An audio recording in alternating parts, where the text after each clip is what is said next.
Editou de Djameldine Benchenouf. Salam alaikum, Azul Fillaoun, bonsoir. Les nations qui ne soldent pas leur souffrance avec leur passé,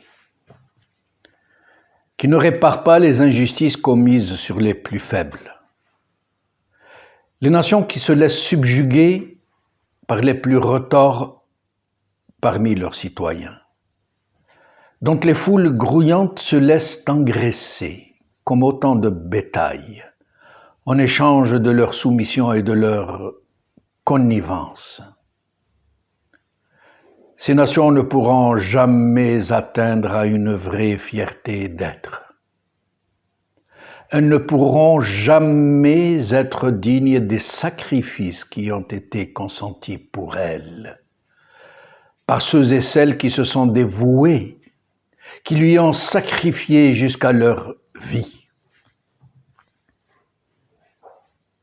Voilà pourquoi, au cours des siècles, les peuples en souffrance ont naturellement compris qu'il leur fallait atteindre à la résilience, écrire leur histoire sans complaisance et sans la forger au gré des puissants, affronter leurs propres démons et ne pas craindre de faire toute la lumière sur leurs plus sombres recoins, là où suintent encore de noires humeurs les blessures béantes. Voilà pourquoi l'Algérie n'est-elle plus qu'un improbable labyrinthe où les foules d'aliénés s'égarent dans tous les sens, où elles s'enferment elles-mêmes derrière leurs baraudages et leurs portes métalliques, où plane lourdement sur toutes les consciences cette angoisse sourde, ce désir palpitant de pouvoir s'échapper vers d'autres lieux, moins étouffants, moins oppressants. Frantz Fanon, ce psychiatre martiniquais, combattant pour toutes les causes justes, devenu algérien de cœur et qui s'était très fortement impliqué dans la guerre de libération nationale, a été emporté par la maladie quelques mois seulement avant l'indépendance de son pays. Mais il avait très vite compris que l'Algérie courait un péril aussi alarmant, sinon plus, que le colonialisme qui s'apprêtait à plier bagages. Il avait vu comment les plus vils et les plus ignobles s'apprêtaient à faire main basse sur les fruits de la victoire. Le psychiatre, en lui, avait appréhendé que le pire qui puisse survenir était que les périls de l'avenir viennent se déposer sur les sédiments millénaires d'une souffrance collective qui avait enfoncé ses griffes d'acier jusque dans l'âme du peuple.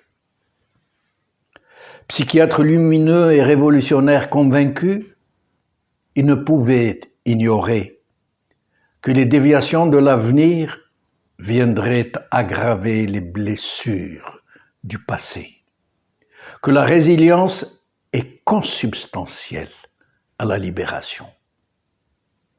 Il a laissé à la postérité des déclarations lumineuses de vérité. Écoutez-le, je le cite. La mobilisation des masses, quand elle se réalise à l'occasion de la guerre de libération, introduit dans chaque conscience la notion de cause commune, de destin national, d'histoire collective. La construction de la nation se trouve facilitée par l'existence de ce mortier travaillé dans le sang et la colère. Fin de citation. Mais ceux qui allaient voler le feu sacré ne l'entendaient pas de cette oreille.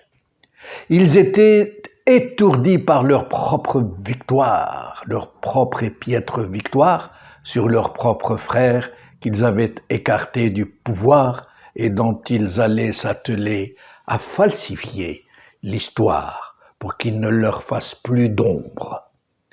Ils ne pouvaient s'accommoder de la nécessaire vérité, ni encore moins de celle qui consistait à tenir une promesse, à restituer le pouvoir au peuple dont ils avaient estimé qu'ils n'avaient pas besoin de savoir, mais juste de manger et de les applaudir. Et c'est ainsi qu'un despotisme est venu chasser un autre, et surtout que le mensonge est venu trôner sur le fronton des nouvelles institutions. C'est ainsi que la Révolution fut confisquée, que la mémoire fut transformée en fonds de commerce et que les forces vives de la nation furent embrigadées au service exclusif du nouveau maître. C'est ainsi aussi que le pire fut commis contre quiconque a osé lever la tête, que des carnages furent perpétrés à huis clos, que 250 000 Algériens furent assassinés, que 30 000 autres ont été enlevés de leur domicile, torturés, violés, puis sommairement exécutés. Et c'est ainsi aussi que les criminels contre l'humanité ont décidé, par le biais d'un référendum scélérat, de s'auto-amnistier et d'interdire à quiconque d'évoquer la moindre possibilité d'une dynamique vérité et justice.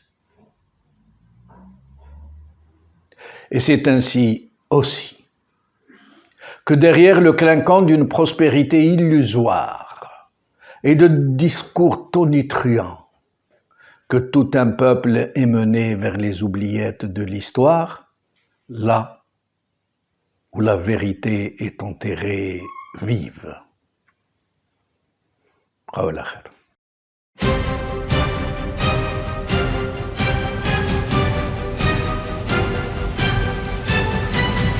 L'édito de Djemeldine Benchenouf.